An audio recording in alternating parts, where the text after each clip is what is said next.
नमस्कार दोस्तों। आज हम जिस ऐतिहासिक सामग्री पर बात करने वाले हैं वो है 1857 का विद्रोह।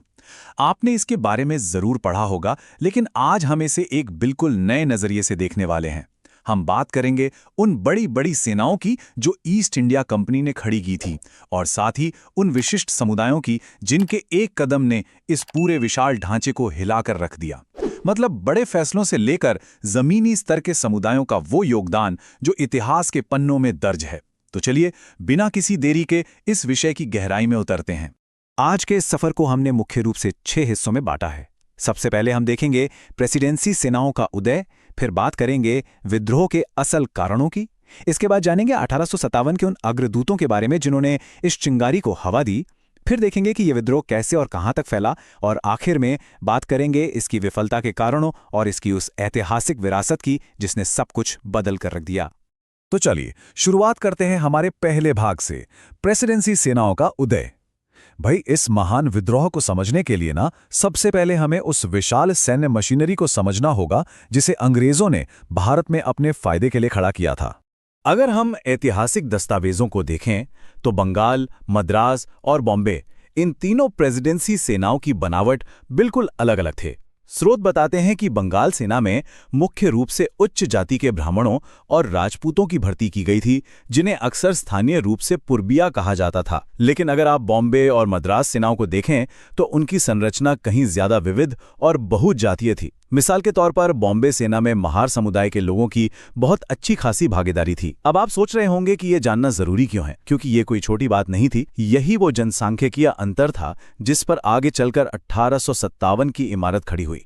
और इस पूरी बात का अंदाजा आप सिर्फ इस एक नंबर से लगा सकते हैं, 74। जी हां, 74।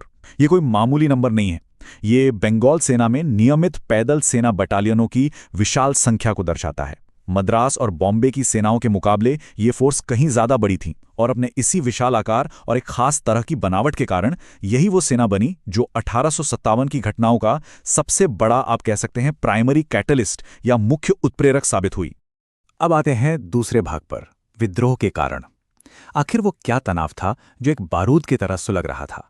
क्योंकि इस विशाल और एकदम शांत दिखने वाले सैन्य ढांचे के ठीक नीचे समाज और अर्थव्यवस्था में बहुत गहरा तनाव बड़ी तेजी से पनप रहा था। देखिए, असंतोष ना किसी एक मोर्चे पर नहीं था, पूरे भारतीय समाज में एक तरह का सामूहिक आक्रोश उबल रहा था। अगर हम कारणों की लिस्ट देखें तो अन्यायपूर्ण विलय की नीतियां जिनकी वजह से जमींदारों और राजाओं ने अपनी सत्ता खो दी, किसानों की बात करें तो उन पर थोपे गए भारी भरकम टैक्स, और तो और सेना के भीतर मूल निवासी सिपाहियों के साथ होने वाला गंभीर नस्लीय भेदभाव, खासकर उनके वेतन और प्रमोशन को लेकर, इन सभी चीजों ने मिलकर सच कहूं तो एक बेहद खतरनाक बारूद का ढेर तैयार कर दिया था जो बस फटने ही वाला था। और इस तैयार बारूद के ढेर में आखिरी चिंगारी लगाने का काम किया एनफील्ड राइफल ने। ये इस विद्रोह का सबसे तात्कालिक कारण बना।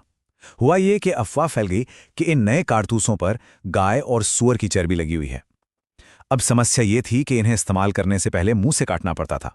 इस बात ने हिंदू और मुस्लिम दोनों सिपाहियों की गहरी धार्मिक भावनाओं को सीधे तौर पर आहत कर दिया।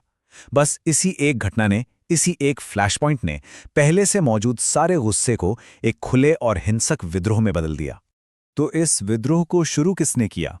हमारा तीसरा भाग इसी बारे में है, 1857 के अग्रदूत।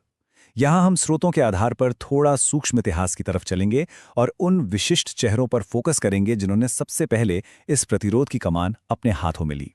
ऐतिहासिक दस्तावेजों के मुताबिक 29 मार्च 1857 को बैरकपुर में एक बेहद अहम घटना घटी। 34वीं बंगाल नेटिव इन्फेंट्री के एक सिपाही मंगल पांडे, जो पृष्ठभूमि से एक भूमिहार ब्राह्मण थे, उन्होंने सबसे पहले ब्रिटिश अधिकारियों पर गोली चला दी। मतलब एक विशिष्ट पृष्ठभूमि से आने वाले इस अकेले सिपाही का ये एक कदम पूरे देश में एक व्यापक विद्रोह के लिए सबसे बड़ी प्रेरणा बन गया। यहीं से उस आक्रोश को एक आवाज मिल गई। अब उस समय के प्रतिरोध की भयंकरता कितनी ज्यादा थी, इसे समझने के लिए ब्रिटिश अधिकारी हीदर स्ट्रीट का ये कथन देखना बहुत जरूरी है। स्रोतों से इसका तटस्थ रूप से अनुवाद किया गया है। उनका मानना था कि यदि हमने भारत में ब्राह्मणों पर लगाम नहीं लगाई तो इस देश में हमारे पैर नहीं जम पाएंगे। कानपुर में 100 ब्रिटिश बच्चों और महिलाओं की अभागा लाशें उन बहादुर ब्राह्मण सैनिकों की बहादुरी का बखान कर रही हैं। यहाँ हमारा मकसद किसी का पक्ष लेना बिल्कुल नहीं है, बल्कि सिर्फ ये दिखाना है कि भूमिहार और चित्पावन ब्राह्मण सैनिकों जैसे विशिष्ट समूहों के कड़े प्रतिरोध को देखकर ब्रिटिश अधिकारियों की प्रतिक्रिया असल में कितनी डरी हुई और ध्रुवीकृत थी। इस विद्रोह की एक और खास बात थी इसका विविध नेतृत्व। स्रोत सामग्री इस बात पर बड़ा जोर देती है कि कैसे अलग अलग क्षेत्रों के नेताओं ने एक साथ मोर्चा संभाला। दिल्ली में बहादुर शाह द्वितीय की कमान थी, तो बिहार में 80 साल के राजपूत नेता कुंवर सिंह मैदान में थे। और अगर मध्य भारत की तरफ देखें तो चित्पावन ब्राह्मण पृष्ठभूमि से आने वाले नाना साहेब और रानी लक्ष्मीबाई इस संग्राम का नेतृत्व कर रहे थे। अवध में बेगम हजरत महल भी डटी हुई थीं। ये वाकई में दिखाता है कि कैसे अलग अलग तबकों ने मिलकर एक साथ आज़ादी का बिगुल फूंका। अब सवाल उठता है कि ये आग फैल कैसे रही थी। चलिए चौथे भाग की तरफ बढ़ते हैं, विद्रोह का फैलाव, एक डोमिनो इफेक्ट की तरह। आइए देखते हैं कि कैसे बैरकपुर की वो एक छोटी सी चिंगारी रातों रात पूरे उत्तरी और मध्य भारत में एक विशाल चेन रिएक्शन में बदल गई। सच में ये विद्रोह किसी जंगल की आग की तरह फैला। देखिए, 29 मार्च को बैरकपुर की घटना होती है। फिर कुछ ही हफ्तों बाद 10 मई को मेरठ में सैनिकों ने इन कारतूसों को छूने से साफ इनकार कर दिया और एक खुला विद्रोह कर दिया। और पता है उन्होंने क्या किया? वो रात भर पैदल चलकर अगले ही दिन यानी 11 मई को सीधे दिल्ली पहुंच गए और उस पर कब्जा कर लिया। इसके बाद तो जैसे सिलसिला ही शुरू हो गया। जून आते आते कानपुर और लखनऊ जैसे क्षेत्रों में अत्यंत भयंकर युद्ध और घेराबंदी शुरू हो गई। लेकिन रुकिए, यहां दस्तावेजों में एक बहुत ही दिलचस्प बात सामने आती है। ये जो आप देख रहे हैं, इससे एक बड़ा पॉइंट क्लियर होता है। हालांकि ये युद्ध बहुत ही उग्र और भयंकर था, लेकिन ये पूरे भारतीय उपमहाद्वीप में एक समान नहीं फैला था। इसके बजाय ये भौगोलिक रूप से काफी हद तक मेरठ, दिल्ली, कानपुर और लखनऊ जैसे उत्तरी और मध्य क्षेत्रों में ही सिमटा हुआ था। बंबई, मद्रास और दक्षिण के कई हिस्से इस उथल पुथल से काफी हद तक अछूते ही रहे थे।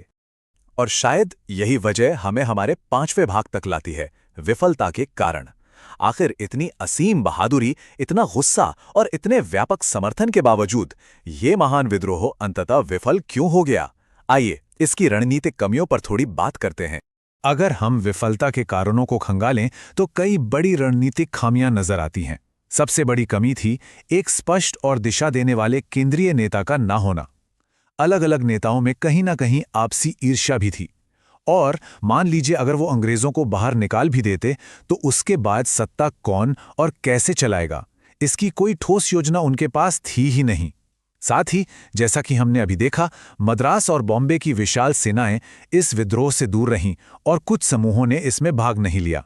इन सब फैक्टर्स ने मिलकर इस विद्रोह के पतन को तय कर दिया। अब आ गए हैं हम अपने आखिरी और छठे भाग पर, परिणाम और ऐतिहासिक विरासत। इस भयंकर विद्रोह को कुचलने के बाद अंग्रेजों ने भारत में जो राजनीतिक और संरचनात्मक बदलाव किए, उन्हें समझना आज की तारीख में भी बहुत जरूरी है। इस विद्रोह का सबसे बड़ा, सबसे निर्णायक नतीजा था सत्ता का पूरी तरह से पलट जाना। 1858 से पहले जो ईस्ट इंडिया कंपनी भारत पर राज कर रही थी, उसके अधिकार हमेशा हमेशा के लिए खत्म कर दिए गए। 1858 के अधिनियम के बाद भारत का सीधा नियंत्रण ब्रिटिश क्राउन यानी ब्रिटिश सरकार के हाथों में चला गया। और हां, सेना में भी बहुत बड़े बदलाव हुए। भविष्य में ऐसे किसी विद्रोह को रोकने के लिए सेना में किसी एक क्षेत्र या जाति पर निर्भरता को कम करके जानबूझकर अलग अलग जनसांख्यिकी को शामिल करने की रणनीति अपनाई गई। इस पूरी चर्चा के बाद एक बहुत ही गहरा सवाल हमारे सामने आता है। इतिहास अक्सर इन बड़ी बड़ी घटनाओं, इन महासंग्रामों को तो याद रखता है, लेकिन उन विशिष्ट स्थानीय समुदायों और गुमनाम नायकों का क्या, जिन्होंने भारत के इस पहले स्वतंत्रता संग्राम की असल नींव रखी थी? उन्हें इतिहास कैसे याद रखता है, या फिर क्या वो उन्हें भूल जाता है? अतीत को सही मायनों में समझने के लिए हमें ये बड़ा नजरिया और छोटी छोटी कहानियां दोनों ही देखनी पड़ती हैं। खैर, आज के इस ऐतिहासिक सामग्री के विश्लेषण में बस इतना ही। उम्मीद है आपको कुछ नया और दिलचस्प जानने को मिला होगा।